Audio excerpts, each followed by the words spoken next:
అందరికీ జై ఇన్సాన్.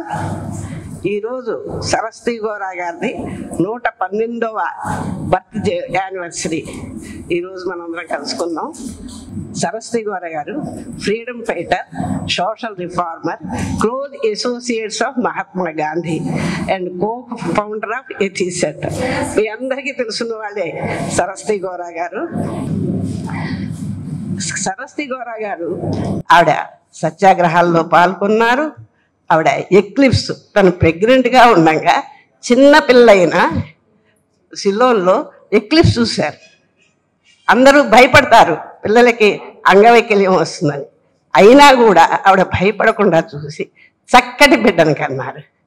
అంచేత మనం ఏదైనా పని చేయాలంటే భయపడక్కల్లా సరస్వతి గౌరా గారిని మనం తలుచుకుంటే ఏ కార్యక్రమమైనా చేయవచ్చు. ఈరోజు ఈ కార్యక్రమానికి ప్రిసైడ్ చేయవలసిందిగా ముందు నియంత గారిని ఆహ్వానిస్తున్నాం. తర్వాత చీఫ్ గెస్ట్ శ్రీమతి డి రమాదేవి గారు, ఆవిడ ఐద్వా ఏపీ స్టేట్ సెక్రటరీ, ఆవిడని కూడా ఆహ్వానిస్తున్నాం. సుబ్రహ్మణ్యం గారు స్టేజ్ మీదే ఉన్నారు.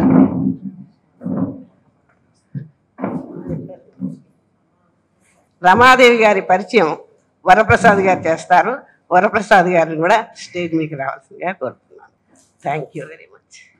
ఆంధ్రప్రదేశ్ రాష్ట్రంలోనే కాకుండా మొత్తం ఇప్పుడు 2 రాష్ట్రాలు, అలాగే ప్రపంచవ్యాప్తంగా ఉన్న తెలుగు వాళ్ళందరికీ కూడా ఒక ప్రత్యేకమైనటువంటి అద్భుతమైన ఆధునికమైనటువంటి వ్యక్తిత్వంతో విరాజిల్లిన సరస్వతి గౌరా గారి జయంతి సందర్భంగా ఏర్పాటు చేసిన ఈ సమావేశానికి అందరికీ స్వాగతం, అలాగే నమస్కారం. ఈరోజు ముఖ్య అతిథి రమాదేవి గారు, ఆంధ్రప్రదేశ్ రాష్ట్ర ఐద్వా మహిళా సంఘానికి రాష్ట్ర కార్యదర్శి. రమాదేవి గారు విద్యార్థి దశ నుంచే సమాజం కోసం, ఈ సమాజం మౌలికంగా మారాలి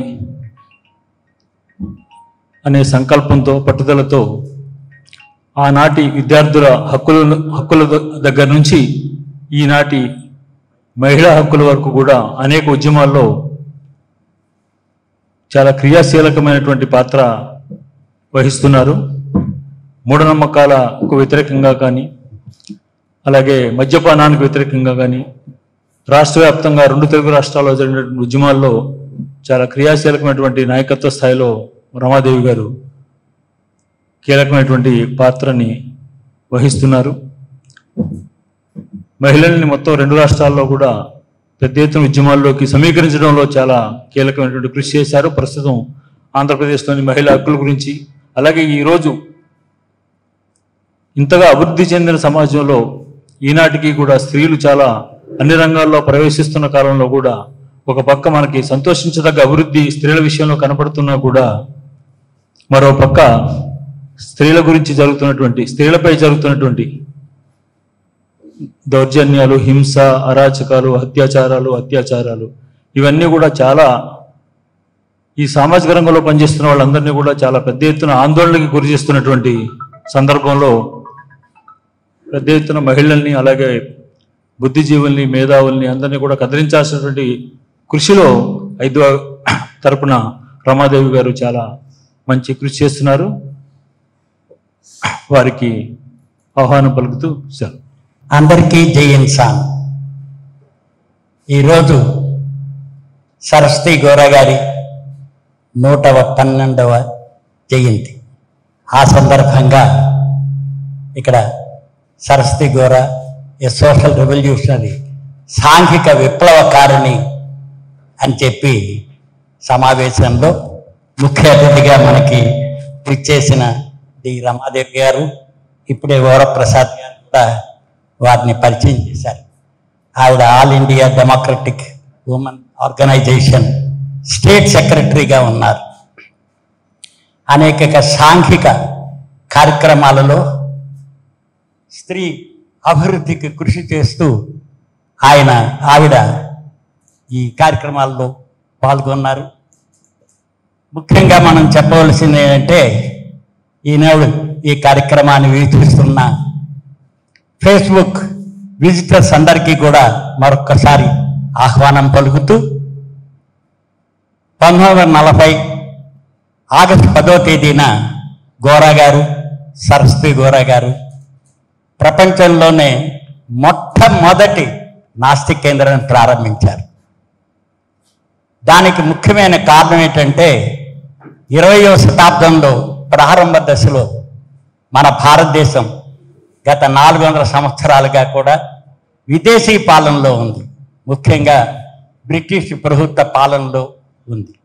అంతేకాకుండా సాంఘికంగా చూసినట్లయితే చాలా వరకు అణగారిన పరిస్థితుల్లో ఉండిపోయింది.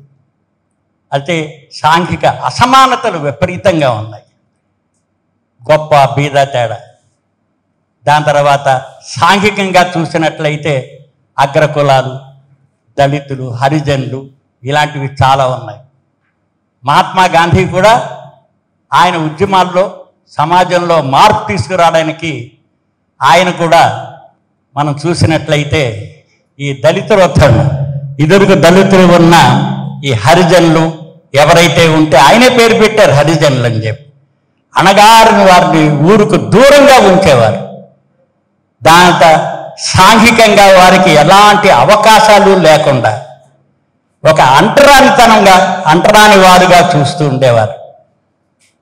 ఇలాంటి వాటి నుంచి సాంఘిక సమానత్వం తీసుకురావడానికని గోరా గారు, గాంధీ గారు కూడా ఈ 20వ శతాబ్దపు ప్రారంభ కార్యదర్శిలో అనేక కార్యక్రమాలు నిర్వహించారు. దీనికి తోడుగా ముదునూరులో ప్రారంభించిన నాస్తిక కేంద్రంలో గోరా గారు, సరస్వతి గారు ఒక పక్క స్వాతంత్ర్యం కోసం కృషి చేస్తూ ఆ ఉద్యమాల్లో పాల్గొంటూ ఆ ఉద్యమాల్లో పాల్గొన్న వారందరికీ కూడా సహాయ సహకారాలు అందిస్తూ రెండో పక్క సమాజంలో ఉన్న అసమానతలను తొలగించడానికి సరస్వతి గోరా గారు ఎనలేని కృషి చేశారు. అయితే గోరా గారు వివిధ ప్రాంతాలు తిరుగుతున్నప్పటికీ సరస్వతి గారు లోకల్గా అక్కడ ఉన్న పరిస్థితులు, ముఖ్యంగా స్త్రీలలో ఉన్న బానిస భావాన్ని తొలగించడానికి అనేక కార్యక్రమాలు వారి ఇళ్లలో ఉండి వారితో పాటు కలిసి దాంతో సాపంక్తి భోజనాలు నిర్వహిస్తూ వారితో పాటు ఇతర కులస్తులతోటి అందరూ కలిపి ఇవన్నీ ఆ రోజుల్లో జరిగేవి కాదు. కానీ సరస్వతి గోరా గారు ఈ అంటరానితనాన్ని నిర్మూలించడానికని చెప్పి వారితో కలిసి అప్పుడు రోజుల్లో మన పౌర్ణమి రోజున పౌర్ణమి భోజనాలు అంటుండేవారు అనమాట. ఎందుకంటే కరెంట్ లేదు కాబట్టి పౌర్ణమి రోజు ప్రతి వాళ్ళు వాళ్ళ ఇంట్లో వండుకు రావడం, కలిసిమెలిసి భోజనం చేయడం. అలాగే అంటరాని వారు అనబడే వాళ్ళ చేత వంట చేయబడిన వంటలు కూడా ప్రతి వాళ్ళు కలిసి భోజనం చేయడం, అసమానతలు తీసేయడానికి. అలాగే షేక్ హ్యాండ్, బ్రిటిషు చెప్పేవాళ్ళు షేక్ హ్యాండ్ అనేవారు. మనమేమో నమస్కారం ఉంటే అలాని కాకుండా అస్పృశ్యత తీసేయడానికి షేక్ హ్యాండ్ ఎవరితోనో వచ్చి చేసినా కూడా అంటరానితనం నిర్మూలించడానికి షేక్ హ్యాండ్ పద్ధతి కూడా ఉండేదన్నమాట. కరచాలనం చేయడం దీనిలాగా. అలాగే వివాహాలు జరిపించడం, దాంతో సమాజంలో అనేక మంది పునర్వివాహాలు ఇలాంటివన్నీ కూడా సరస్వతి గారు చాలా చేశారు. వీటిలన్నిటి గురించి నేను లోతుగా వెళ్ళను, ఎందుకంటే ఈనాటి ముఖ్య అతిథి మనకి వారు ఈ సరస్వతి గౌర యొక్క సాంఘిక విప్లవకారిణి అని ఇచ్చాం కాబట్టి ఈ వ్యవహారాలన్నీ కూడా చాలా వరకు వారు తెలియజేస్తారు. ముఖ్యంగా నాస్తిక కేంద్రం ఈ సోషల్ అవేర్నెస్ ప్రోగ్రాంలో శాస్త్రీయ దృష్టి పెంపొందించడానికి, సమాజంలో ఉన్న అసమానతలు తొలగించడానికి, వివిధ రంగాల్లో ఉన్న ఈ వ్యవస్థల్లో మార్పు తీసుకురావడానికని ఈ 85 ఏళ్ళుగా కృషి చేస్తోంది. 1940 ప్రారంభించిన నాస్తిక కేంద్రం రేపు 85 సంవత్సరాలు పూర్తి చేసుకుంటోంది. 2025కి జనవరిలో కూడా 4-5 తేదీల్లో ఇక్కడ 12వ ప్రపంచ నాస్తిక మహాసభలు నిర్వహిస్తున్నాం. ఎందుకంటే నాస్తికత్వం అంటే ఒక కన్స్ట్రక్టివ్ ప్రోగ్రాం. చాలా మందిలో ఒక నెగిటివ్ భావం ఉంది. ఎందుకని ఆస్తికత్వం అంటేనేమో దైవ నమ్మకం మీద ఏదో ఒక అతీత శక్తి మనని నడిపిస్తోందని. అలాంటిది మనిషే ప్రధానము. దేవుణ్ణి సృష్టించింది కూడా మనమే. మనిషే సృష్టించాడు దేవుణ్ణి కూడా. మన ఆలోచనే, మన మస్తిష్కం నుంచే వచ్చింది. అందుకని దీని వలన కర్మ, నుదిట్రాత, అణగిదొక్కబడి ఉండడం, ఆచార వ్యవహారాలు, అణగదొక్కబడే ఆచార వ్యవహారాలు చాలా ఉన్నాయి. వాటిలన్నిటినీ మనం తొలగించాలి. రూపుమాపి అందరూ మానవులు ఒకటే, ప్రజలంతా ఒకటే. భౌతికంగా తేడాలు ఉండొచ్చు, కానీ ఈ భౌతిక తేడాలని తీసుకొచ్చి మనం అందరికీ అంటకట్టడం సరైనది కాదు. బై బర్త్, పుట్టుకతో అందరూ సమానమే. వాళ్ళు పెరుగుతున్న ప్రాంతాన్ని బట్టి, సమాజాన్ని బట్టి మార్పు వస్తూ ఉంటుంది. ఈ మార్పుని మనం అందిపుచ్చుకొని చక్కగా అభివృద్ధి చెయ్యాలి. ప్రతి డికేడ్ మార్పు వస్తుంది, ప్రతి దశాబ్దం చాలా మార్పు వస్తుంది. చూసినట్లయితే ఈ 8 దశాబ్దాల్లో మా అందరికీ కూడా కనిపిస్తోంది, మరింత ముందుకెళ్తుంది. దీనికి ప్రజలందరి సహకారం ఉంటే మరింత ముందుకు వెళ్ళగలం. పూర్వం రోజుల్లో ఉన్న లాంటి ఆచారాలు ఇప్పుడు లేవు. అంటరాని తరం అలాంటిది లేదు. ఇంకా రావాల్సింది ఉంది. ఈ దళితుల ఉద్యమాలు కానీ, లేకపోతే దోపిడీ వ్యవస్థ దీనిలో ఉన్నది కానీ రూపుమాపాలి అని అంటే అందరం కృషి చేయాలి. దీనికి గోరా గారు, సరస్వతి గారు చూపించిన ఆదర్శ మార్గం వాళ్ళు ఆచరించారు. వాళ్ళు మనకి ఇతరులు కూడా అనుసరించేది చేశారు. అందుకని ఆచరణే ముఖ్యము. ఆచరణ చాలా ముఖ్యం. కాబట్టి ఆ విషయాలు ఈరోజు మనకి ముఖ్య అతిథి అయిన రమాదేవి గారిని ప్రసంగించవలసిందిగా కోరుతున్నాను. Thank you very much for this opportunity. Doctor మారు గారు, హరిసుబ్రహ్మణ్యం గారు, వరప్రసాద్ గారు కూడా స్టేజ్ మీద మనతో పాటు ఉన్నారు. వారికి కూడా మరొక్కసారి ఆహ్వానం పలుకుతూ రమాదేవి గారిని మాట్లాడాల్సిందిగా కోరుతున్నాను.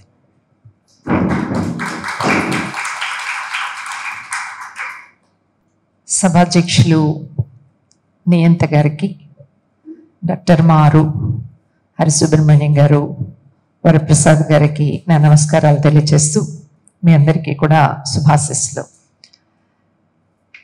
ఈరోజు ఒక ప్రముఖమైన వ్యక్తి, ఒక మార్గదర్శి, సరస్వతి గోరా.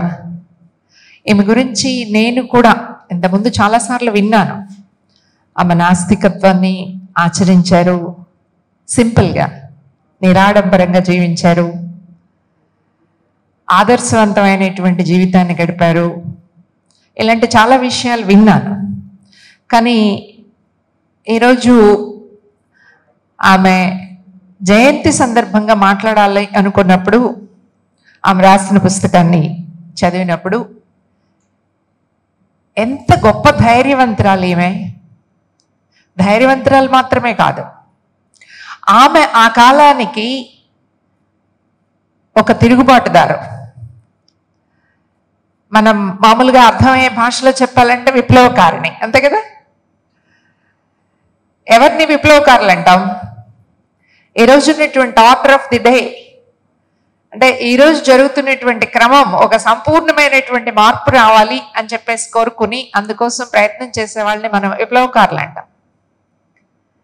సరస్వతి గోరా గారితో కలిసి ఆ కాలంలో అలాంటి విప్లవ కార్యాచరణని ఆమె చేపట్టారు. ఇది అందరూ చేయగలిగేది కాదు. అంటే మీకు కూడా ఇక్కడ కూర్చున్న వినే వాళ్ళకి కూడా చాలా ఆలోచనలు, ఏదైనా చెయ్యాలనేటటువంటిది మీకు అనిపిస్తుంటుంది. అన్యాయం చూసినప్పుడు కోపం వస్తుంది మీకు కదా. ఇదేంటి ఇలా ఉండకూడదు, వీడిని నిలబెట్టి షూట్ చేయాలి అనుకునే వాళ్ళు చాలామంది తెలుసు నాకు.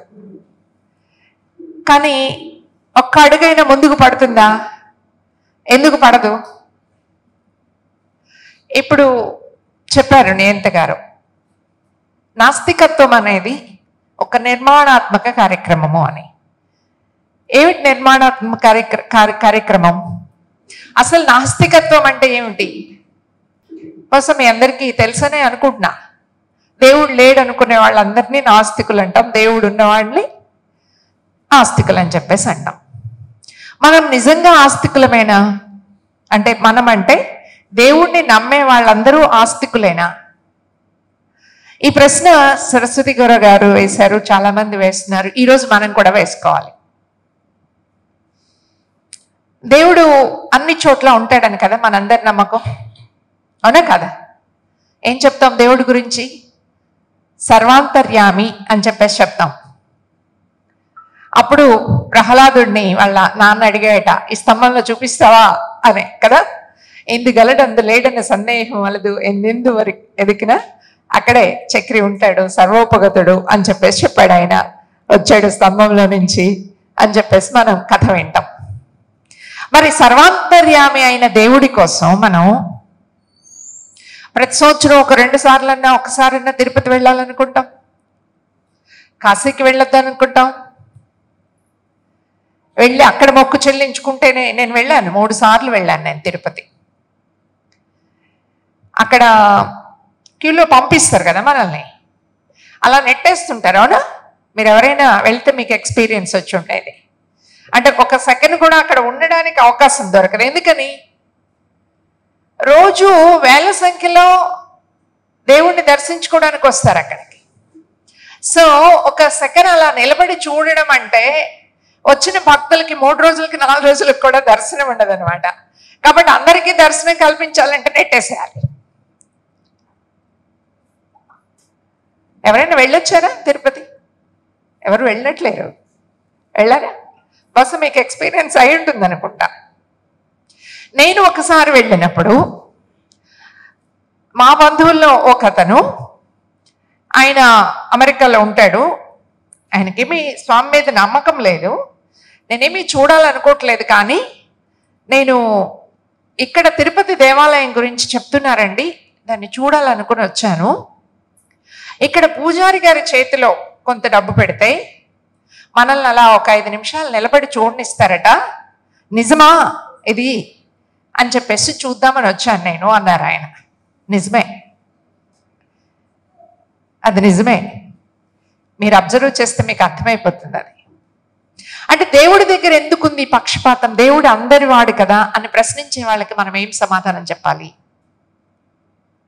అంటే డబ్బున్న వాళ్ళకి ఒకలాగా, డబ్బు లేని వాళ్ళకి ఒకలాగా దేవుడు దర్శనమిస్తాడా? దేవుడి సమక్షంలో ఉండేదానికి అనుమతిస్తాడా? మనము ఏం చెప్తాం? చీమ చిటుక్కుమన్నా అది దేవుడి సంకల్పమే, అవునా కదా? శివుడి ఆజ్ఞ లేకుండా చీమైనా కుట్టదు. మరి శివుడి ఆజ్ఞ లేకుండా చీమైనా కుట్టదు అని చెప్పేసానప్పుడు కొంతమంది చెడ్డవాళ్ళుగా ఎలా పుట్టించబడ్డారు, కొంతమంది మంచి వాళ్ళుగా ఎలా పుట్టించబడ్డారు? దేవుడే కదా మనల్ని అందరినీ సృష్టించాడు.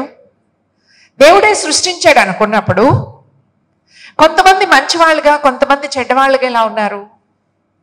కొంతమంది ఒక్క కులంలో, మరింకొంతమంది ఒక్క కులంలో పుట్టినప్పుడు ఈ 2 కులాల మధ్య తేడా ఎందుకుంది?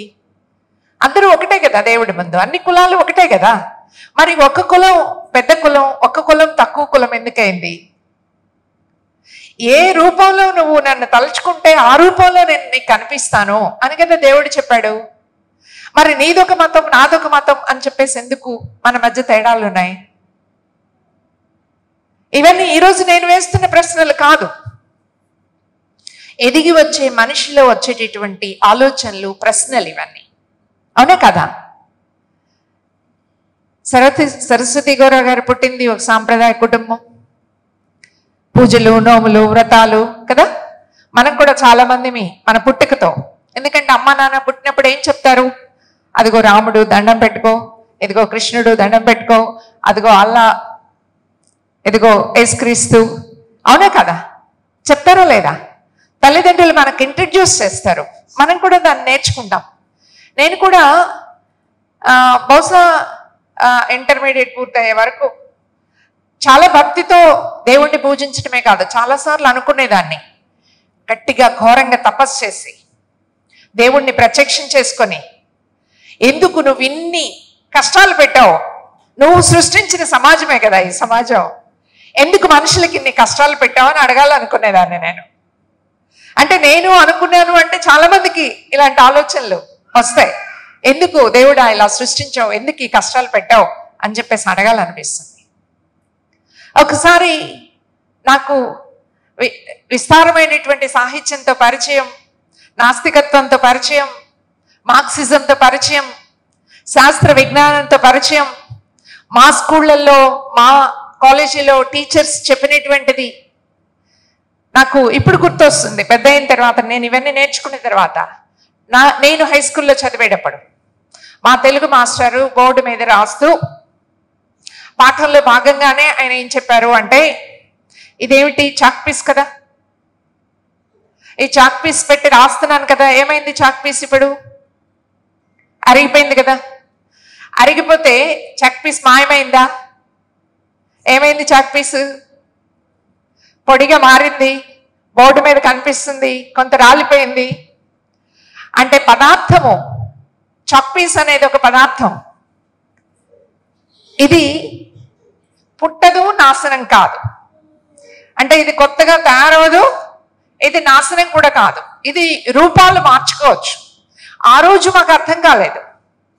కానీ నేను ఒకసారి భౌతిక శాస్త్రాన్ని అధ్యయనం చేయడం మొదలుపెట్టాక, పదార్థ లక్షణాలు ఏమిటో తెలుసుకోవడం మొదలుపెట్టాక, ఆ పదార్థానికి గతి స్థితి లక్షణాలు ఏమిటో నేర్చుకోవడం మొదలుపెట్టాక, గతిలో ఎలా ఉంటుంది, స్థితిలో ఎలా ఉంటుంది అనేది నేర్చుకున్న తర్వాత అప్పుడు మా మాస్టర్ చెప్పిన పాఠం నాకు గుర్తొచ్చింది.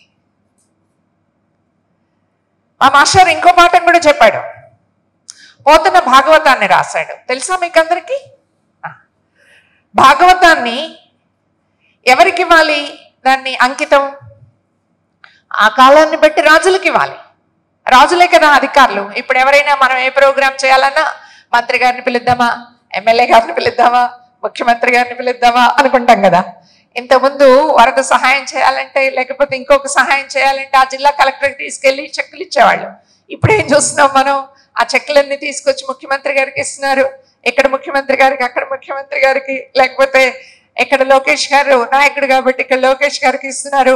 అది రోజు టీవీల్లో వచ్చేస్తా ఉంది. ఎవరైనా కలెక్టర్కి ఇద్దాం అనుకునే వాళ్ళు కూడా అరే మనం వెళ్ళి ముఖ్యమంత్రి గారికి ఇవ్వాలేమో అనుకుంటారు కదా. ఆ రోజు ఆర్డర్ ఏమిటి, ఆ రోజు రాజులు రాజ్యం. సో ఎవరైనా ఇలాంటివి అంకితం ఇవ్వాలంటే రాజులకు ఇచ్చేవాళ్ళు. కానీ ఏమన్నాడు ఆయన, భాగవతాన్ని రాజులకు ఇవ్వను అన్నాడు, ఈ నరాధములకు ఇవ్వను అని చెప్పేసి చెప్పాడు. ఇది కూడా ఆ రోజు నాకు అర్థం కాలేదు, తిరుగుబాటు అని. పోతన భాగవతాన్ని రాశాడు. ఆయన శ్రీకృష్ణుడి యొక్క గొప్పతనాన్ని వర్ణించాడు, మహత్యాన్ని వర్ణించాడు. కానీ రాచరికపు నియంతృత్వాన్ని ఆయన ప్రతిఘటించాడు, ఆయన ఎదుర్కొన్నాడు. అంటే వివిధ కాలాల్లో మానవ సమాజంలో మార్పు కోసం, మంచి కోసం, ముందడుగు వేయడం కోసం అనేక మంది వ్యక్తులు తమ శక్తిని, తమ ఆలోచనని, తమ కార్యాచరణని జోడించారు అనేది మనకు అర్థమవుతుంది.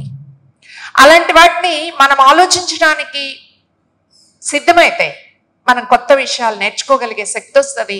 మనం కొత్త విషయాలు నేర్చుకోగలిగితే మన జ్ఞానాన్ని అభివృద్ధి చేసుకోవడం మాత్రమే కాదు, ఆ జ్ఞానం ద్వారా సమాజాన్ని ఇంకొక అడుగు ముందుకు వేయించుకోవడానికి సాధ్యమవుతుంది. అందుకని సరస్వతి గారు, గొర్ర గారు, ఆమె రాసిన పుస్తకంలో రాసింది ఏమిటి అంటే, దేవుడు సర్వాంతర్యామి అంటారు కదా, ఈ వైరుధ్యం ఎలా ఉంది అనే ప్రశ్నని ఆమె పుట్టినప్పుడే వేసుకున్నారా? ఈ ప్రశ్న వేసుకోవాలా? ఎలా వేసుకోగలిగారు ఆమె?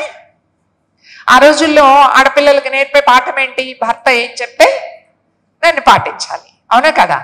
ఇప్పటికి కూడా చెప్తున్నారా? చెప్పట్లేదా? చెప్తున్నారా చెప్పట్లేదా? కొంచెం కొంచెం చెప్తున్నారు, కొంచెం కొంచెం చెప్పట్లే కదా, అవునా? ఆడపిల్లలు మగపిల్లలు సమానం అని చెప్పేసి చెప్తున్నారు, సమానంగానే చూడటానికి ట్రై చేస్తున్నారు. బట్ అన్నిసార్లు సమానంగానే చూస్తారని మనం అనుకోని అవసరంలా. ఇంట్లో చీపురు పట్టించే పని ఆడపిల్లలకి ఇస్తారు, బజార్కి వెళ్ళే పని మగపిల్లలకి అప్పచెప్తారు, అవునా కదా? అంటే నీ పనిది, నీ పనిది అని చెప్పేసి తేడా చూపించడం ప్రారంభమవుతుంది. డబ్బులుంటే ఇద్దరిని కాన్వెంట్కి పంపిస్తారు, డబ్బులు లేకపోతే అబ్బాయిని కాన్వెంట్కి పంపించి ఆ అమ్మాయిని గవర్నమెంట్ స్కూల్కి పంపిస్తారు. ఇద్దరు సమానమే కదా. కానీ అబ్బాయికి ఆస్తి పంచిస్తారు, అమ్మాయికి ఏం చేస్తారు? అమ్మాయికి కట్నం ఇస్తారు. కట్నం అమ్మాయికా? ఎప్పుడైనా ఆలోచించారా? కట్నం ఇచ్చేది అమ్మాయికా అల్లుడి కానీ? అల్లుడికి కదా. మరి ఇద్దరు సమానమైనప్పుడు అల్లుడికి ఎందుకు ఇస్తున్నారనే ప్రశ్న వస్తుందా మనకి? వస్తుందా? వస్తుంది. కానీ ఎదిరించగలుగుతున్నారా? ఎదిరించలేకపోతున్నారు కదా. ఆలోచన వచ్చినా తప్పదు కదా, ఎవరు ఒప్పుకుంటారు ఈ కాలాన్ని బట్టి అనుకొని కలం చేసుకొని వెళ్ళిపోతాం. అంటే ఇద్దరం సమానమని అనుకుంటున్నాం, సమానమనే భావన పెరిగింది, ఆలోచన పెరిగింది. కానీ ఆచరణలోకి వచ్చేటప్పటికీ ఆటంకాలు ఉన్నాయి. ఈ ఆటంకాలని గౌరవ్ గారు ఆయన చదువుకున్న దానిలో చాలా మంది చదువుకోవచ్చు. ఎడ్యుకేట్ అనాలి మనం ఇవాళ. చదువుకోవడం అంటే అక్షరాలు రావడం, చదువుకోవడం అంటే డిగ్రీలు పొందడం, చదువుకోవడం అంటే పిహెచ్డీలు చేయడం, ఇది మాత్రమే కాదు. చదువుకోవడం అంటే, చదువుకోవడం అనేది సమాజంలో ఉపయోగపడే పద్ధతుల్లో ఉందా లేదా అనేటటువంటిది ఆలోచించగలిగితే అది నిజమైన ఎడ్యుకేషన్ అనేది గౌరవ్ గారు తన జీవితంలో ఆయన ఆచరించి నేర్చుకోవడానికి ట్రై చేశారు. ఆయన సహచరునిగా ఉన్నటువంటి సరస్వతి గౌరాని తనతో నడిపించుకుని తీసుకొని వెళ్ళే ప్రయత్నం చేశారు. అవునా కాదా?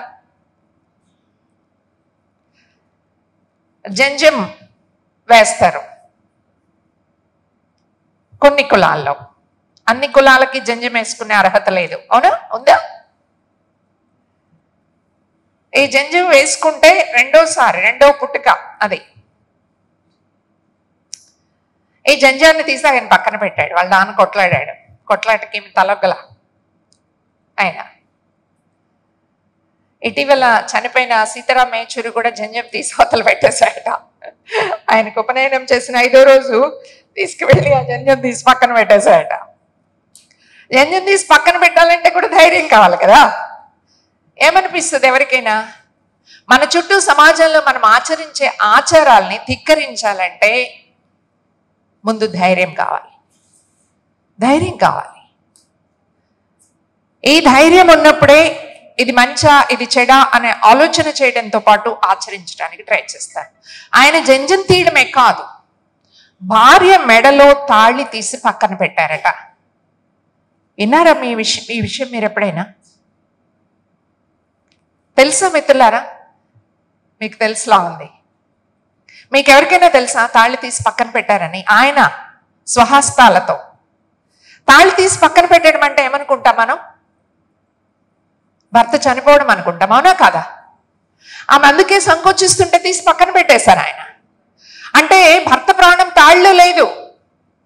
ఇది అర్థమైతే ఈ తాళ్ళకి పవిత్రత ఉందా లేదా అనేటటువంటిది మనకు అర్థమైపోతుంది. అవునా కదా?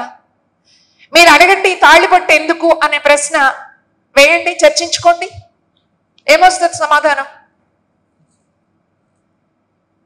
ఎందుకు తాళి పట్టు? పెళ్ళయిందని గుర్తు కావాలి కదండి అంటారనమాట. మా ఫ్రెండ్స్ నన్ను ఎప్పుడు నా కాలేజీలో చదువుకునేనాటికే పెళ్ళయింది. నాకు పెళ్ళయిందని నా ఫ్రెండ్స్ అందరికీ తెలుసు కాబట్టి ఆ మెళ్ళలో తాళి పట్టేది అని అడిగేవాళ్ళు. ఎందుకన్నా తాళి పట్టంటే అది గొప్పతనమో ఉందా గౌరవమో అని ఇలా చాలా చెప్పడానికి ట్రై చేసేవాళ్ళు అనమాట. ఈ సంభాషణలు మనకి గుర్తు చేస్తాయి. పెళ్ళైనట్లు గుర్తు తాళిపట్టు వేస్తే మరి మగవాళ్ళకి పెళ్ళైనట్లు కూడా గుర్తుండాలి కదా. మరి వాళ్ళకు కూడా ఒక తాళిపట్టు కట్టేస్తే సరిపోతుంది. అప్పుడు ఎందుకు చేయట్లేదు ఈ పని? మనం ఆలోచించాలా లేదా? ఇద్దరం సమానం అనుకున్నప్పుడు ఇద్దరికి సమాన ప్రతిపత్తి ఉండాలి కదా. నిన్ననే నాకు ఒక డిస్కషన్ జరిగింది మా బంధువుల్లో. ఆ అమ్మాయి అమెరికా నుంచి వస్తుంది, అమెరికా అమ్మాయిని ప్రేమించాడు ఈ అబ్బాయి, ఇక్కడికి వచ్చి పెళ్లి చేసుకోవాలి. ఇక్కడ ఇప్పుడు కన్యాదానం చేయాలి అమ్మాయికి. ఎవరు చేయాలి కన్యాదానం అని నేను అడుగుతున్నా. అసలు కన్యాదానం ఎందుకంటే పెళ్లిలో చెప్పండి, అవసరమా? తప్పు కదా. అసలు ఆడపిల్లని దానం చేయడం ఏంటండి? మన చేతిలో డబ్బులు ఉంటే దానం చేస్తాం, మన చేతిలో పుస్తకం ఉంటే దానం చేస్తాం, మన ఆస్తి కూడా దానం చేయగలిగితే చేస్తాం. కానీ ఆడపిల్ల ఒక మనిషి కదా, ఓ ప్రాణమన్న వ్యక్తి కదా, ఒక ఆలోచన ఉన్న వ్యక్తిత్వం ఉన్నటువంటి మనిషి కదా. అలాంటి మనిషిని నేను దానం చేస్తున్నాను, నువ్వు దానం స్వీకరించు, నేను ఇప్పటిదాకా రక్షించాను, నువ్వు ఇప్పటి నుంచి రక్షించు అని చెప్పేసి అంటే ఇది అస్వతంత్రత, స్వతంత్రత? చెప్పండి. నువ్వు దానం ఇచ్చిన తర్వాత ఇంకొకరికి, ఆ దానం చేసినటువంటి ఎవరైతే దానం పుచ్చుకున్నారో ఆ పుచ్చుకున్న వాళ్ళకి హక్కు ఉంటుందా లేదా? ఆ హక్కు ఉన్నప్పుడు నేను కొడతాను, తిడతాను, ఏమైనా చేస్తానని చెప్పేసి అంటే నీకు చట్టం ప్రకారం అయితే, అంటే కన్యాదానాన్ని నువ్వు గుర్తిస్తే మా పిల్లని అలా ఎందుకు చేసావు, ఇలా ఎందుకు చేసావు అని చెప్పేసి అడిగే హక్కు ఉంటుందా? ఈ విషయం ఆలోచించకుండా బాగా చదువుకున్న వాళ్ళు కూడా కన్యాదానాలు చేసేస్తున్నారు కదా. అదేమంటే సాంప్రదాయం అంటున్నారు కదా. ఈ సాంప్రదాయాల్ని గౌరా గారు, సరస్వతి గౌరా గారు ప్రశ్నించారు. ఈ సాంప్రదాయాలు మంచివైతే మనం పాటిద్దాం, ఇది మూఢత్వం అయితే వీటిని వెనక్కి నెట్టేద్దాం. మామూలుగా మడిగొట్టుకొని వంట చేయాలి. ఆమె పుట్టిన కుటుంబం అది, మెట్టింటి కుటుంబం కూడా అదే. పెళ్ళయి భర్త దగ్గరికి వచ్చేదాకా ఆమె అలవాటు అదే. ఆ భోజనం చేసేటప్పుడు కూడా ఆ నారబట్ట కట్టుకుని కూర్చుని భోజనం చేస్తారట. ఏమొద్దు అవి అక్కడ తగిలిచ్చేసాయి, శుభ్రంగా శుచిగా ఉండాలి తప్ప ఈ నారబట్టలతో పని లేదు అని చెప్పేసి చెప్పాట గౌర. ఆమె రాస్తుంది, భర్త మాట వినాలి కాబట్టి విన్నాను, కానీ నాకు అన్నం సహించలేదు. ఎందుకు సహించలేదు? అప్పటిదాకా అలవాటు. ఆ అలవాటుని మార్చుకోవడం అనేది ఒక్క రోజులో సాధ్యమేది కాదు వాస్తవానికి. కానీ భర్త చెప్పాడు కాబట్టి పాటించాలి. కానీ పుట్టింటి ఆచారం, తను పెరిగొచ్చినటువంటి ఆచారం భిన్నంగా ఉంది. దీని మధ్య ఆమె సంఘర్షణ పడిందా లేదా? సంఘర్షణ పడింది. కానీ ఆ సంఘర్షణలో ఆమె అర్థం చేసుకున్నది ఏమిటి అని చెప్పేసి అంటే, ఆచారం కంటే కూడా శుభ్రంగా ఉండడం, శుచిగా ఉండడం అనేది చాలా ముఖ్యమైనది. ఇది కదా, ఎంత చిన్న ఇంట్లో ఉంటున్నాం, ఎంత పెద్ద ఇంట్లో ఉంటున్నాం, ఏ ఆచారాలు పాటిస్తున్నాం అనే కాదు. ఈ ఆచారాల ద్వారా మన జీవితంలో మనం ఆచరించే మంచి లక్షణం ఏమిటి, మన బిడ్డలకు అందించేటటువంటి మంచి లక్షణం ఏమిటి? ఇటీవల కాలంలో ఒక పెద్ద ఆయన చనిపోయారు. వాళ్ళ అమ్మాయి దగ్గరికి నేను పలకరించడానికి వెళ్ళాను. అమ్మాయి చెప్పింది, ఆయన నేను చనిపోయిన తర్వాత ఈ కవర్ తెరవమని ఒక కవర్ రాసిచ్చి వెళ్ళారు. ఇది నా తల కిందే ఉంటుంది, నేను చనిపోయిన తర్వాతే ఈ కవర్ తెరవండి అని చెప్పేసి చెప్పాట. ఆ కవర్లో ఆయన ఏం రాశాడు అంటే, నేను చనిపోయిన తర్వాత నా శరీరానికి, నా మృతదేహానికి స్నానం చేయించొద్దు, నా మృతదేహాన్ని తీసుకువెళ్ళి ఎలక్ట్రికల్ క్రిమేషన్ ద్వారానే చెయ్యండి, కట్టె పుల్లలు పెట్టి దహనం చేయడం ఇట్లాంటి ప్రక్రియ వద్దు, అయిపోయిన తర్వాత అస్థికలు తీసుకురావద్దు, తీసుకొచ్చి ఎక్కడో కలపాలనే ప్రయత్నం వద్దు. ఇవి ఆయన రాస్తూ దాని కింద ఇలాంటి కర్మకాండలు అనుసరించడానికి నా కుటుంబంలో పడిన బాధలు నాకు తెలుసు, ఆడవాళ్ళని బాధ పెట్టాము వీటి కోసం. ఎందుకంటే ప్రతి సంవత్సరం ఈ సంవత్సరీకం చేసినప్పుడు కూడానట వాళ్ళు మడి కట్టుకుని కుండ పెట్టి కట్టెలు పెట్టి ఇవన్నీ చేయాలట. ఇవన్నీ చేయడము వాస్తవానికి గ్యాస్ స్టవ్ ఉండి వెలిగించుకొని చేసుకోవడం చాలా సులభమైన పని కదా. వీటన్నింటికి ఆడవాళ్ళు ఎంత కష్టాలు పడ్డారో ఇవన్నీ నేను చూశాను. అయినా మా పెద్దవాళ్ళ కోసం చెయ్యాల్సి అవన్నీ చేశాం. ఇప్పుడు వద్దు, ఇలాంటివి చెయ్యొద్దు. ఆయన కూడా ఒక బ్రాహ్మణ కుటుంబంలో పుట్టి ఆ ఆచారాలన్నీ పాటించి ఆయన కవర్ రాసిపోయారు. తెరిచిన తర్వాత 3 అమ్మాయిలు ఆయనకి, మిగతా 2 అమ్మాయిలు ఏదో నాన్న చెప్పాడులే కానీ ఇవన్నీ చేద్దాం అని మొదలు పెట్టారట. ఒక అమ్మాయి మాత్రం నాన్న ఎలా చెప్తే అలా చేయాల్సిందే అని చెప్పేసి, నాన్న చెప్పిన ప్రకారం చేశామండి అని. ఎక్కడి నుంచి వచ్చింది ఆయనకి అలా రాయాలని? మనం ఇప్పటికి కూడా ఆస్తికలు తీసుకెళ్ళి అక్కడెక్కడో కలిపొచ్చి ఏమనుకుంటున్నాం మనం, ఆయనకి స్వర్గం వచ్చింది అంతే కదా. అందుకోసమే కదా మనం ఇవన్నీ చేస్తాం. ఏమని చెప్పారు సరస్వతి గౌర గారు? మరణం కోసమే జీవితమా అని ప్రశ్నించారు. నాకైతే ఎంత అద్భుతమైన ప్రశ్న అది అనిపించింది. ఎందుకు జీవిస్తున్నాం మనం? చచ్చిపోయిన తర్వాత మంచి చేసి స్వర్గానికి వెళ్ళడానికి. అంటే చనిపోవడం కోసమే జీవితం అయితే జీవితంలో స్వేచ్ఛ ఎక్కడుంది? ఎవరో మన రాత రాశారు, ఆ రాత ప్రకారమైన మన జీవితం అంటే ఆ జీవితానికి అర్థమేముంది? దానిలో మంచి చెడు అనేటటువంటి దానికి ఎక్కడ అవకాశం ఉంది? అసలు ఆ జీవితంలో స్వేచ్ఛ ఎక్కడుంది? ఆ జీవితంలో సమానత్వం ఎక్కడుంది? ఆ జీవితంలో ముందడుగు వేసే తత్వం ఎక్కడుంది అని ప్రశ్నిస్తుంది. ఈ ప్రశ్న బహుశా నేను చదవడం ఇదే మొదటిసారి. మరణం కోసమే జీవితం అనేది అంటే ఒక పుష్పం వికసిస్తే ఎంత అద్భుతంగా కనిపిస్తుందో, సరస్వతి గోరా గారు తన జీవితంలో తనని తాను నేర్చుకుంటూ ఎలా అభివృద్ధి చేసుకున్నారు అనేటటువంటిది ఎంత అద్భుతమైన ఆలోచన ఆమె చెప్పారు. మనందరం ఆలోచించాల్సిన అవసరం ఉందా లేదా అని చెప్పేసి అనిపించింది. అట్లాగే ఈరోజు మనం కులం కోసం కొట్లాడుకుంటున్నాం కదా, మతం కోసం కొట్లాడుకుంటున్నాం. నేను మొన్న 4 రోజుల క్రితమే నెల్లూరులో ఒక అమ్మాయి ఇంటర్ కాస్ట్ మ్యారేజ్ చేసుకుంది. ఆ అమ్మాయిని సొంత తల్లిదండ్రులే చంపేశారు. ఎందుకు? ఇంటర్ కాస్ట్ మ్యారేజ్ చేసుకున్నారు. మీలో చాలామంది యంగ్స్టర్స్ ఉన్నారు, బహుశా కొంతమంది పెళ్ళైన వాళ్ళు, కొంతమంది పెళ్లి కాని వాళ్ళు ఉండుండొచ్చు. మీరు మీ జీవితంలో కులం లేకుండా జీవించాలంటే ఎదుర్కొనే కష్టాల గురించి ఎప్పుడైనా ఆలోచించారా? కులం లేకుండా అంటే ఐ మీన్ కుల ఆచారాల్ని, అంతరాల్ని, వాళ్ళది వేరే కులం, నాది వేరే కులం అనే అంతరాల్ని పాటించకుండా జీవించాలనేటటువంటి ఆలోచన ఎప్పుడైనా మీకు వచ్చిందా? మీరేమనుకున్నారు ఈ మాట విన్నప్పుడు? ఒక అమ్మాయి ఒక అబ్బాయి వేరు కులాలకు చెందిన వాళ్ళు పెళ్లి చేసుకుంటే వాళ్ళని చంపడం అనేది న్యాయమని మీరు ఎవరైనా అనుకుంటున్నారా? ఏమ్మా, అందరం తప్పని అనుకుంటున్నాం కదా. తల్లిదండ్రులు మాత్రం సొంత బిడ్డని చంపాలనుకుంటారా? అనుకోరు కదా. కానీ ఎందుకు చంపారు? సామాజిక భావన, సామాజిక ఒత్తిడి, సామాజిక సాంప్రదాయాలు, అవునా కదా? వాళ్ళ మనసులో ఒక భావాన్ని చాలా బలంగా ఇంపోజ్ చేస్తుంది సమాజం. ఏమిటి ఆ బలమైన అభిప్రాయాలు? ఏంటి మన మీద ఇంపోజ్ చేస్తా ఉన్నది? నేను ఫలానా కులంలో పుట్టాను కాబట్టి నా కులం చాలా గొప్పది, ఇదిగో ఫలానా కులం నాకంటే తక్కువది. మన భారతదేశంలో చూడండి అమ్మా, ఏ కులమైనా ఇంకో కులం కంటే ఎక్కువ, మరో కులం కంటే తక్కువ.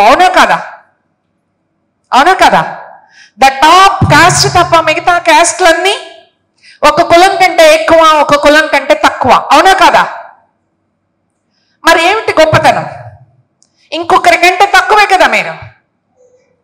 ఈ ఎక్కువ కులం మాత్రం అందరం సమానం అనుకునే సమాజంలో ఈ ఎక్కువ అనేటటువంటి భావించే వాళ్ళు అసలు సమాజంలో భాగమవడానికి అర్హులా? ఆలోచించండి మీరు. మనం ప్రతిజ్ఞ చేస్తాం. ఏమని ప్రతిజ్ఞ చేస్తాం? మేమందరం భారతీయులం, సహోదరులం. అవునా కదా? ఇది ఎవడో పెట్టిన ప్రతిజ్ఞ అండి. మా దేవుడు ఇక్కడి నుంచి ఒకరిని పుట్టించారు, ఇక్కడి నుంచి ఒకరిని పుట్టించారు అని చెప్పేసి మనకు ఒక కథ చెప్తుంటారు. ఆ దేవుడే ఏం చెప్పాడు? ఆ దేవుడు మళ్ళీ ఇంకో మాట కూడా చెప్పాడు. మనకి 2 రకాల ఆలోచనలు ఈ దేవుడు చెప్పిన దానిలో కూడా కనిపిస్తాయమ్మా. ఆ దేవుడే ఏం చెప్పాడు అంటే గుణాన్ని బట్టి, కర్మని బట్టి, చేసే పనిని బట్టి కులం ఉంటుంది అని చెప్పేసి చెప్పాడు.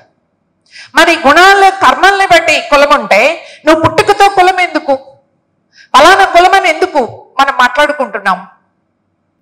ఈ కులాన్ని, మతాన్ని ధిక్కరించగలిగే ధైర్యం ఎప్పుడు వస్తుందంటే సొంత వ్యక్తిత్వం మీద ఆత్మవిశ్వాసం, ఆత్మగౌరవం అన్నప్పుడు. అవునా కదా? ఒకసారి గోరా గారు, బహుశా గుర్రం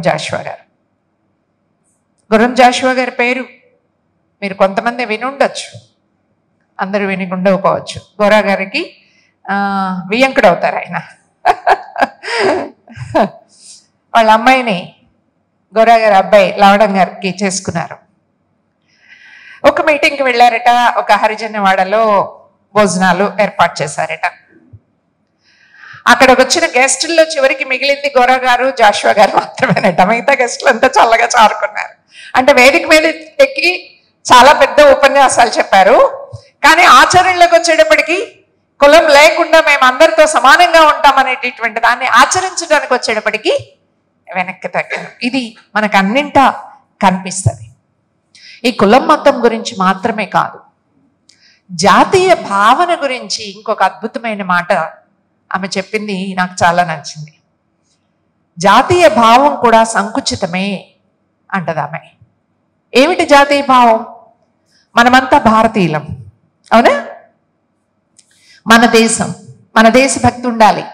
పక్కన వాడు పాకిస్తాన్ వాడు ఆటాడి గెలిస్తే ఎందుకు చప్పట్లు కొట్టాలా? దేశభక్తి లేదా నీకు? ఈ ప్రశ్న వేస్తుంటారు కదా చాలాసార్లు. సరస్వతి గౌర గారు ఏమన్నారు? జాతీయత అనేది కూడా ఒక సంకుచిత భావన అనేది ప్రపంచమంతా తిరిగినప్పుడు నాకు అర్థమైంది. విశ్వమానవులం అంటే మనమంతా ప్రపంచ పౌరులం, ఈ భూమి మీద అందరం ఒకటే అనేటటువంటిది, ఈ భూమి మీద పుట్టిన ప్రతి ఒక్కరం ఒకటే అనేటటువంటి భావన, అంతర్జాతీయ భావన. ఏ దేశంలో పుట్టినా, వాడు యూరోపియన్ అయినా, వాడి ఆసియన్ అయినా, వాడి ఆఫ్రికన్ అయినా, మరొకడైనా, ఈ భూమి మీద పుట్టిన మనుషులందరం ఒకటే అనేటటువంటి భావన అనేది చాలా గొప్ప భావన. ఈ జాతీయ భావన అనేది వాస్తవంగా కమ్యూనిస్టులను ఏమంటారంటే అంతర్జాతీయవాదులు అని చెప్తుంటారు అనమాట. అంటే మార్క్స్ చెప్తాడు, ఆయన ఏమంటాడు, అందరూ కష్టపడేటటువంటి వాళ్ళందరూ, శ్రమ చేసే వాళ్ళంతా ప్రపంచంలో ఎక్కడున్నా ఒకటే, వాళ్ళందరూ ఏకం కావాలా, ఐక్యం కావాలా అని చెప్తాడు ఆయన. శ్రమ చేసేటటువంటి ప్రతి ఒక్కరూ ఒకటే, ఐక్యం కావాలా అనుకున్నప్పుడు శ్రమ చేస్తేనే కదా మనకి తిండి వస్తుంది. శ్రమ చేయకుండా తినాలనుకునే వాళ్ళని ఏమంటాం మనం? ఏమంటాం? ఒకరి మీద ఆధారపడి తినే వాళ్ళని ఏమంటాం? పరాన్న జీవులు. ఈ పరాన్న జీవులు తప్ప శ్రమజీవులందరూ ఒకటే అనే భావనని ఆమె అర్థం చేసుకున్నారు. సమాజం కోసం తన వంతు తాను శ్రమ చేసేటటువంటి ప్రతి ఒక్కరూ అనేటటువంటి భావాన్ని ఆమె అర్థం చేసుకున్నారు. నాకెప్పుడు గురజాడ దేశభక్తి గీతం గుర్తొస్తుంది. ఆ దేశభక్తి గీతం గురించి ఏం చెప్తారు అంటే, ప్రపంచంలో ఎక్కడైనా ఈ దేశభక్తి గీతాన్ని పాడుకోగలే అద్భుతమైన గీతం, ఇంతకంటే ఉన్నతమైన అద్భుతమైన గీతం లేదు అని చెప్పేసి చెప్తారు. ఏమంటాడు ఆయన? దేశం అంటే మట్టి కాదు, ఈ దేశం అంటే మనుషులు అంటాడు. అంటే దేశాన్ని ప్రేమించడం అంటే ఇదిగో భారతదేశం, ఇక్కడ దాకా హెల్లలు ఉన్నాయి, దీన్ని ప్రేమించడం కాదు. మనిషి అనేవాడు సాటి మనిషిని ప్రేమించగలగడం అనేది దేశభక్తి తప్ప మట్టిని ప్రేమించడం కాదంటాడు. ఇప్పుడు మనం తెలుగు తల్లి అనుకుంటున్నాం, తెలంగాణ తల్లి అనుకుంటున్నాం, అవునా కదా? ఎక్కడికక్కడ తల్లులు మారిపోతుంటారు అన్నమాట. కృష్ణ కూడా కృష్ణుడే. అంటే ఒక సంకుచితమైనటువంటి ఆలోచన పరిధి నుంచి ఆమె అధిగమించి జాతీయ భావన వైపు వెళ్ళడం అనేటటువంటిది చాలా గొప్ప విషయం. అలాగే ఆమె జీవితం గురించి ఇంకో అద్భుతమైన మాట చెప్తుంది. మన జీవితంలో సంపూర్ణత్వం లేదు అంటారు. సంపూర్ణత్వం లేదు. ఏమిటి సంపూర్ణత్వం లేదంటే, కొన్ని విజయాలు ఉంటాయి, కొన్ని అపజయాలు కూడా ఉంటాయి. అపజయాల్ని తలుచుకుంటూ ఉంటే కుంగిపోతాం. మనం సాధించిన విషయాల్ని మనం గుర్తు చేసుకుని ముందుకు సాగడం మన లక్షణంగా ఉండాలి. అందువల్ల ఫలానా వాళ్ళు సంపూర్ణము, లేకపోతే ఫలానా పని సంపూర్ణము అంటే నిరంతరం నిరంతరం మనిషి సత్యాన్వేషిగా ఉండాలి, నిరంతరం ముందడుగు వేసే వైపు ఉండాలి. ఇవి ఫ్రెండ్స్, మనం జీవితంలో ఏమవుతుందంటే, ఇప్పుడు డాక్టర్స్ అనుకోండి, ఎంబీబీఎస్లో ఏమి నేర్పుతారు? మొత్తం మన శరీరానికి సంబంధించిన జబ్బులు, లక్షణాలు అన్నీ నేర్పేస్తారు కదా. మనం పీజీకి వెళ్తాం, ఏమంటారు? ముక్కు ఒకరు, చెవి ఒకరు, గొంతు ఒకరు, గుండె ఒకరు, అవునా కదా? ఇట్స్ స్పెషలైజేషన్, అవునా కదా? ఇంకా అక్కడి నుంచి సూపర్ స్పెషలైజేషన్ వెళ్ళారనుకోండి, ఆ ముక్కులో ఏ భాగానికి ఏమిటి అంటే ఏమవుతుంది? ఒక ఎంబీబీఎస్ డాక్టర్ మొత్తం బాడీని గురించి నేర్చుకుంటే అక్కడి నుంచి స్పెషలైజేషన్ వెళ్ళిపోయిన తర్వాత ఆ స్పెషలైజ్ చేసిన వాళ్ళ దృష్టి దేని మీద ఉంటుంది? ఆ స్పెషలైజేషన్ మీదే ఉంటుంది. కానీ ఒక ఎంబీబీఎస్ మీద ఆలోచిస్తే ఏముంటుంది? సమగ్రత వస్తుంది. ఒక శరీరం యొక్క ఆరోగ్యం గురించి ఒక సమగ్రత వస్తుంది. మనకిప్పుడు చదువులు నేను ఎందుకు చెప్తున్నాను అంటే ఈ విషయాన్ని, బహుశా ఇక్కడ మీరు డిఫరెంట్ కోర్సెస్ నేర్చుకోవడానికి ఇక్కడ చేరుంటారు కదా. మీ దృష్టి దేని మీద ఉంటుంది? కంప్యూటర్ బాగా నేర్చుకుందామా, టైలరింగ్ బాగా నేర్చుకుందామా, లేకపోతే ఇంకొక యూట్యూబ్ చేయడం నేర్చుకుందామా, అవునా కదా? కానీ మిత్రులారా, సరస్వతి గౌర గురించి కానీ లేదు మహోన్నతమైన వ్యక్తుల గురించి మనం నేర్చుకోవడం అంటే ఒక సమగ్రత రూపంలో మనం అర్థం చేసుకోవడం. మన జీవితంలో ఆ సమగ్రతని మనం అర్థం చేసుకుంటే మన వ్యక్తిత్వాన్ని మనం తీర్చిదిద్దుకోవడం సాధ్యమవుతుంది. మన వ్యక్తిత్వాన్ని తీర్చిదిద్దుకోవడమే కాదు, మన కుటుంబాలను తీర్చిదిద్దడం, మన బిడ్డలకి ఒక మంచి భవిష్యత్తు అందించడం కూడా సాధ్యమవుతుంది. ఎట్లా? ఇంటికి ఇల్లాలు చదివితే ఇల్లంతా చదువుకున్నట్లు అంటారు. మనము ఆడపిల్లలు పుట్టిన బిడ్డలకి నేర్పడానికి ట్రై చేస్తాం. ఇప్పుడు పుట్టిన పిల్లలు చాలా వాళ్ళు బ్రిలియంట్, అంటే తెలియగల వాళ్ళు, అడ్వాన్స్డ్ వాళ్ళు. అరే ఇప్పుడే ఇన్ని ఎలా తెలివితేటలు వచ్చినాయి పుట్టిన పిల్లలకి అన్నంత ఆశ్చర్యపోయేంతగా ఉంటారు. ఎలా వచ్చింది?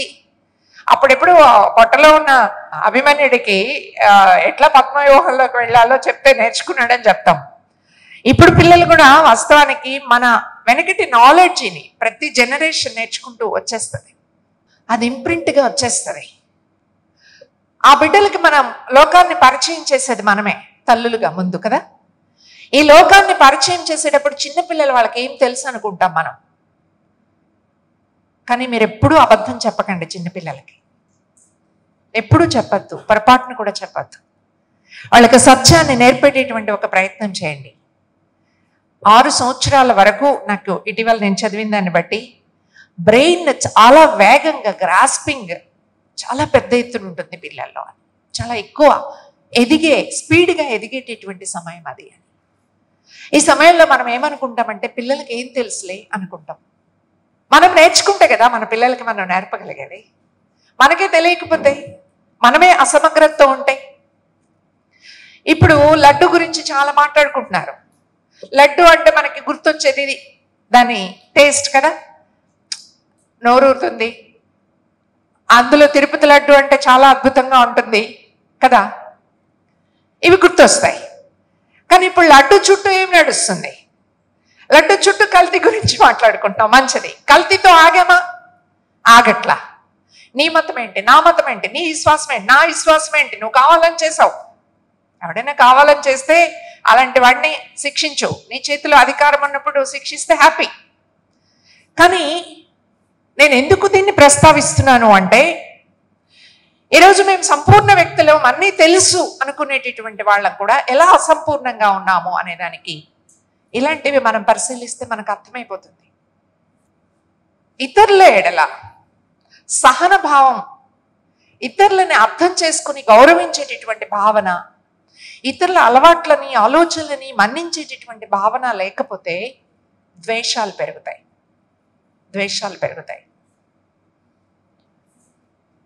ఆమె శాకాహారి,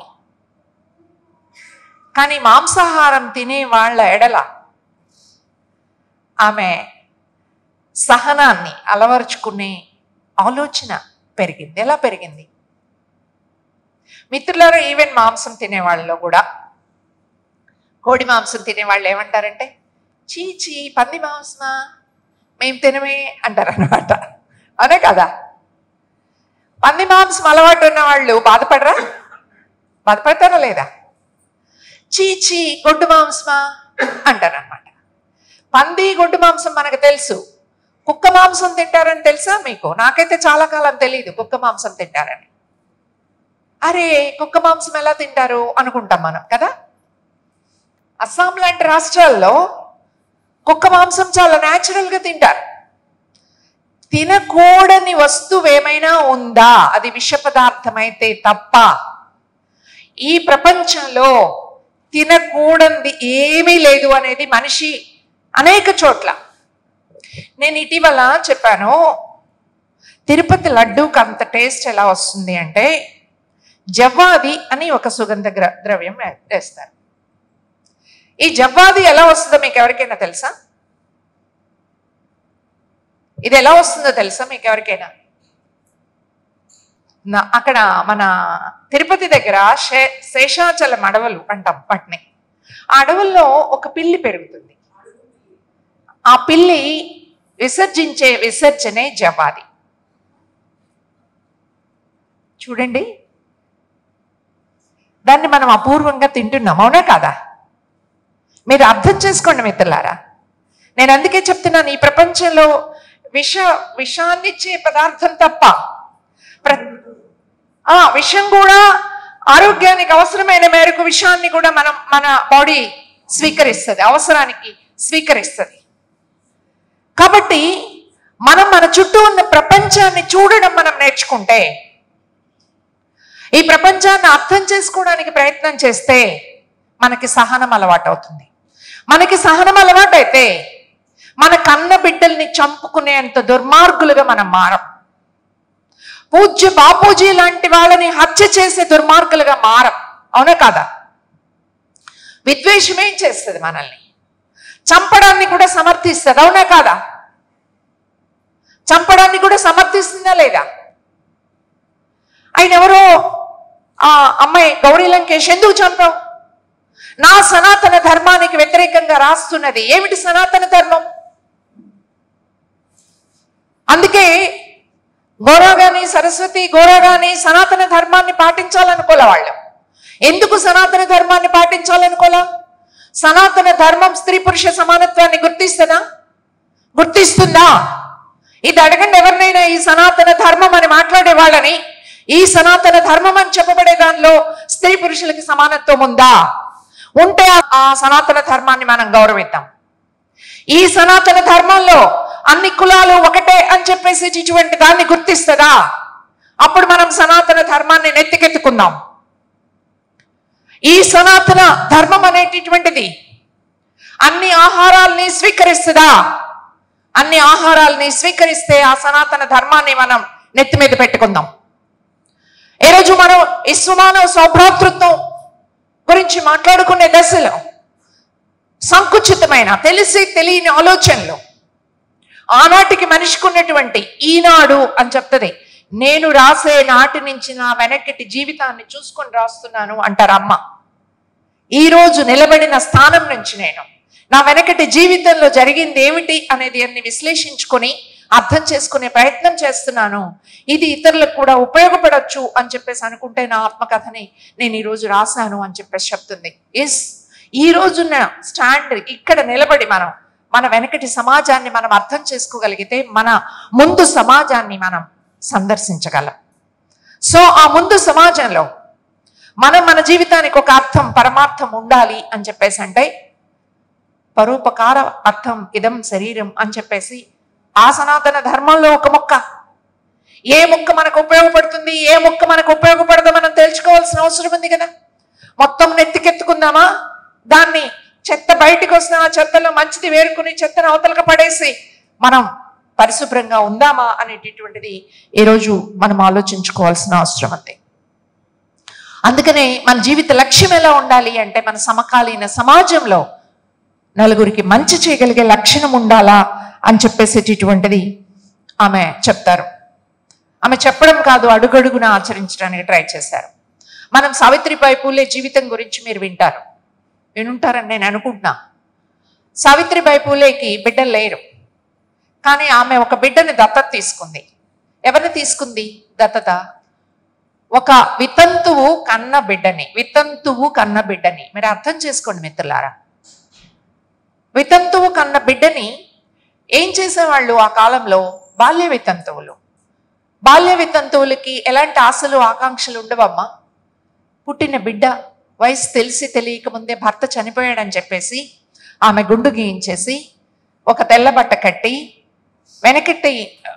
ముందు ద్వారంలో నుంచి కాకుండా వెనక ద్వారంలో నుంచి వెళ్ళాలి, ఇంటిల్ల పాది చాకిరీ చేయాలి అనేటటువంటి మనిషిని, ఆ మనిషికి కోరికలు వచ్చో విచ్చలవిడి కాదు, ఆ కుటుంబంలో ఉన్న మగవాళ్లే ఆమెను అత్యాచారాలు చేసేవాళ్ళు. ఆ అత్యాచారాలు చేసినప్పుడో లేదు ఇష్టమై కలిసినప్పుడో బిడ్డ పుడితే గర్భవతి అయితే మగవాడికి ఏం లేదు, ఆడదంతో కలుస్తాడు, తిరుగుతాడు, వాడికేం ఉండదు. కానీ స్త్రీకి గర్భవతి అయితే అది ఒక అపవాదుగా ఆమెను వేలెత్తి చూపించేటటువంటి సమాజం మొదటి నుంచి లేదు మిత్రులారా.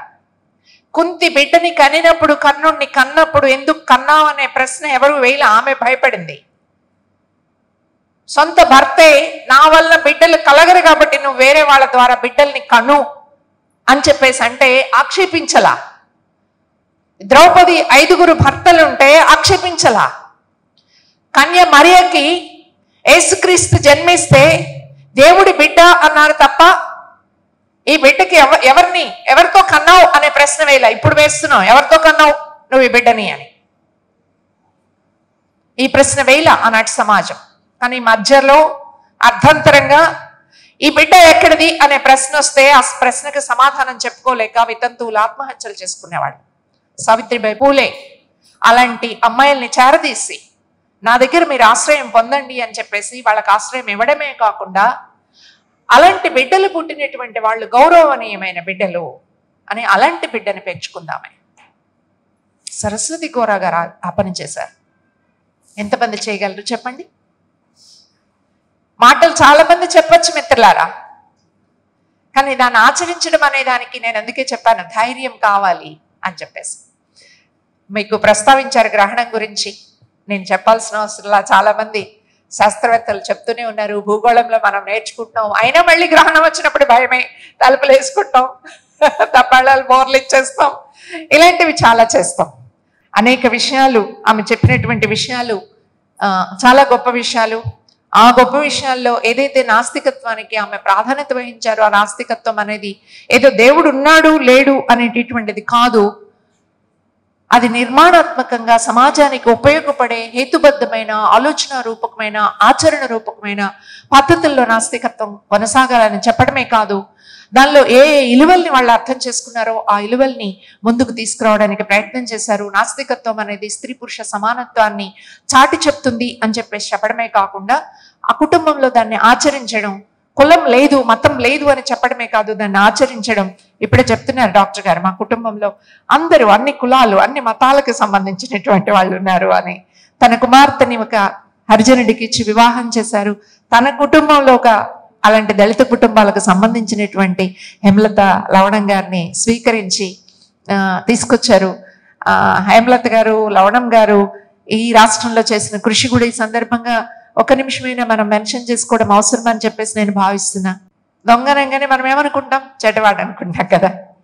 అసలు దొంగతనం ఎందుకు చేస్తున్నాడు, ఏం అవసరం వచ్చి చేస్తున్నాడు, ఎందుకు అలా ప్రేరేపించబడ్డాడు అనే విషయాన్ని మనం ఆలోచించగలిగితే దొంగతనాన్ని నిర్మూలించడం సాధ్యమవుతుంది.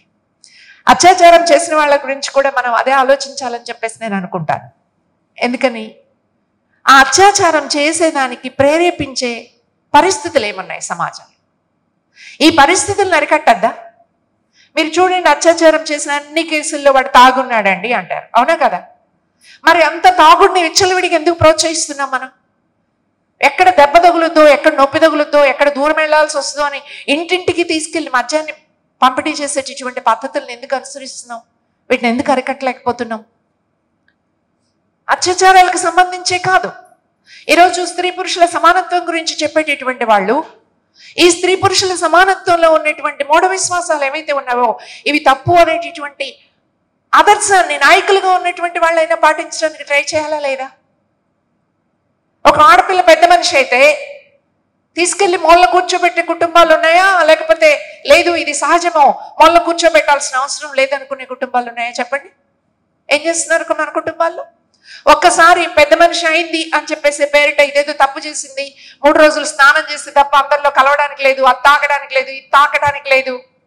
ఒక అమ్మాయి అడుగుతుంది, ఇప్పుడు ఆడపిల్లలు ప్రెగ్నెంట్ అయ్యి గర్భవతి అయ్యి బిడ్డల్ని కని చేస్తున్నారు కాబట్టి బిడ్డల్ని కనే పని చెప్తారు కదా, అదేదో కాన్పైన తర్వాత పురిటి గది, ఆ పురిటి గది దగ్గరికి ఎవరు వెళ్ళటానికి ఉండదు. వెళ్ళడానికి ఆరోగ్యరీత్యా ఓకే, కానీ అనారోగ్య పరిస్థితుల్లో కూడా అలా పెట్టేసి ఎన్ని రోజులు స్నానాలు చేయకూడదు, అలా చేయకూడదు, ఇది చేయకూడదనే ఈ పనే మగవాడికి ఉంటే ప్రకృతిలో అంటే బిడ్డల్ని కనే ఏర్పాటే పురుషుడికి ఉంటే ఇది చాలా గొప్ప పని అయి ఉండేది. ఆడపిల్లలు నెలసరి అయితేనే ఆరోగ్యకరంగా ఉన్నట్లమ్మా కదా. మరి నెలసరి అవడాన్ని ఎందుకు తప్పుపడుతున్నాం?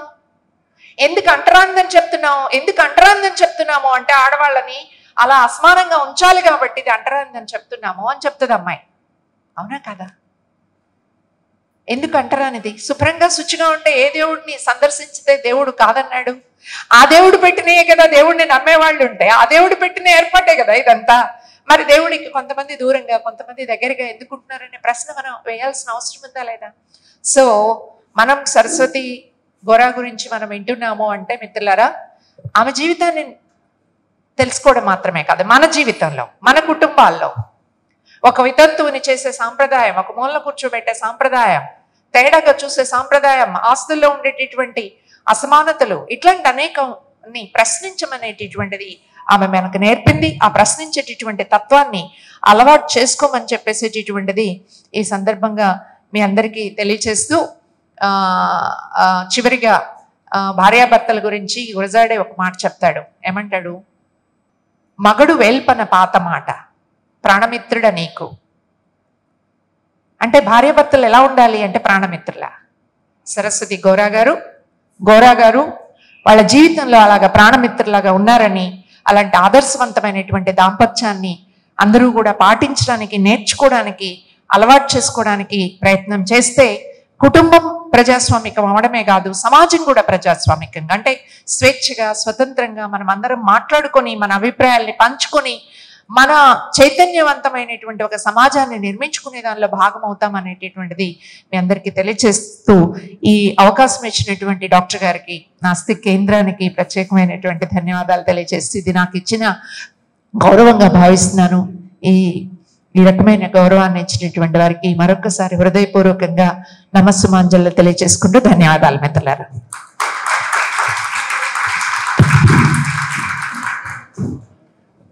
చాలా ఎక్స్టెన్సివ్గా రమాదేవి గారు, గోరా గారు, సరస్వతి గోరా గారు వారి జీవితంలో ఫేస్ చేసినవి రకరకాల ఎనక్డోట్స్ అన్నీ కూడా తెలియజేస్తూ మీ అందరికీ కూడా చాలా చక్కగా అర్థమయ్యేట్టుగా వారి జీవితంలో ఎలా తీసుకొచ్చారు, అప్పుడు కాలానికి ఇప్పుడు కాలానికి కూడా సమన్వయపరుస్తూ విధానాలు చాలా చక్కగా చెప్పారు. చివరగా హరిసుబ్రహ్మణ్యం గారు ఒక్కసారి సమప్ చేస్తూ ఓట్ ఆఫ్ థ్యాంక్స్ చెప్తారు. అంతకు ముందుగా డాక్టర్ మారి గారిని, రమాదేవి గారికి సన్మానం చేయవలసిందిగా వచ్చింది. ప్రత్యేకంగా లేదు, చిరు ఇది చాలా చక్కగా ఎక్సలెంట్గా మాట్లాడారు.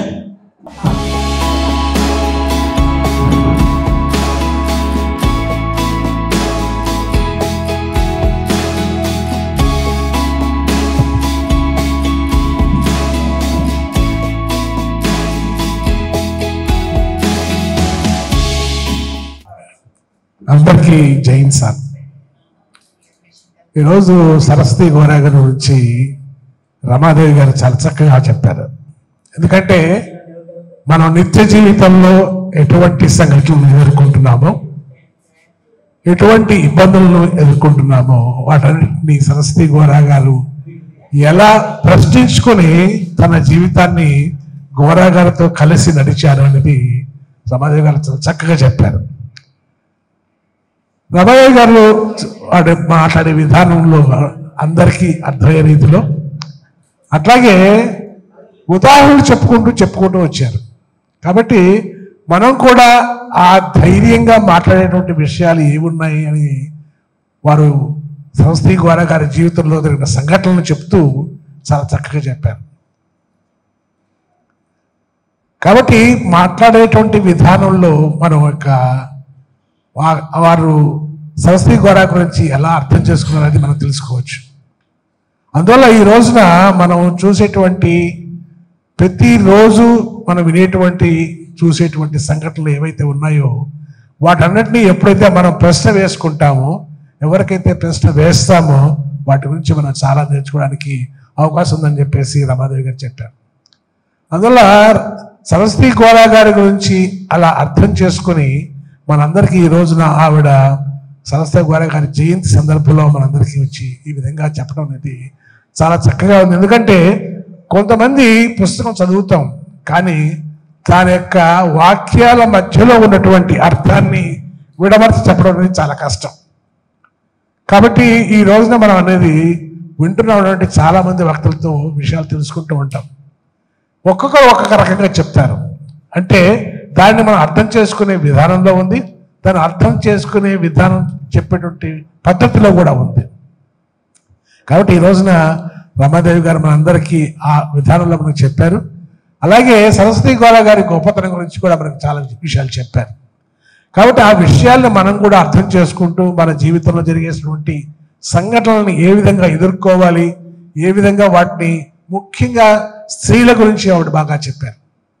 ఈ రోజున అసమానతలు ఎదుర్కొనే విషయంలో స్త్రీలు ఏ విధంగా బాధపడుతున్నారు, ఏ విధంగా వాటి గురించి ఎదుర్కొంటున్నారు అనేది సమాజంలో వారు సరస్వతి గోరా గారి జీవితంలో చూసి ఈరోజు జరుగుతున్న విషయాలను బేరీజ్ వేసి విషయాలు చెప్పారు.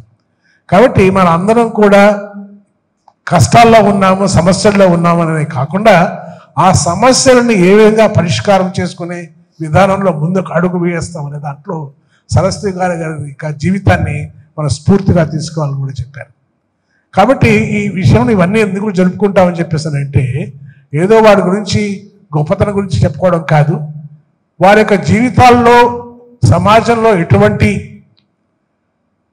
విషయాలని చెప్పుకుంటూ వచ్చారు, వాళ్ళు ఆచరించారనే విషయాలు చెప్తే కనుక దాంట్లో వాళ్ళు సమాజ హితాన్ని సమాజ సహితాన్ని ఏ విధంగా చేసుకుంటూ వెళ్ళారని మనం అర్థం చేసుకోవచ్చు.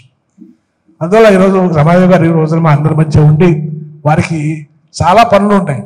మీరు సాధారణంగా చూసినట్టయితే టీవీలో వాటిలో చాలా డిస్కషన్స్లోనూ చాలా మీటింగ్లోనూ చాలా కార్యక్రమాల్లో వాళ్ళు పాల్గొంటూ ఉంటారు. అటువంటి విధానంలో ఈరోజు మా అందరి మధ్యకు వచ్చి మనందరికీ ఈ విధమైన విషయం చెప్పడానికి మరొక్కసారి ధన్యవాదాలు తెలుపుతున్నాను. ఈ విషయంలో వరప్రసాద్ చాలా సహాయపడ్డారు.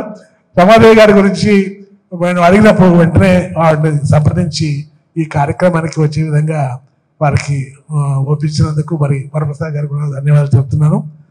కార్యక్రమానికి వచ్చేసి ఈ కార్యక్రమాన్ని జయప్రదం చేసినందుకు అందరికీ మరొకసారి ధన్యవాదాలు తెలుపుతూ జై హింద్ సార్.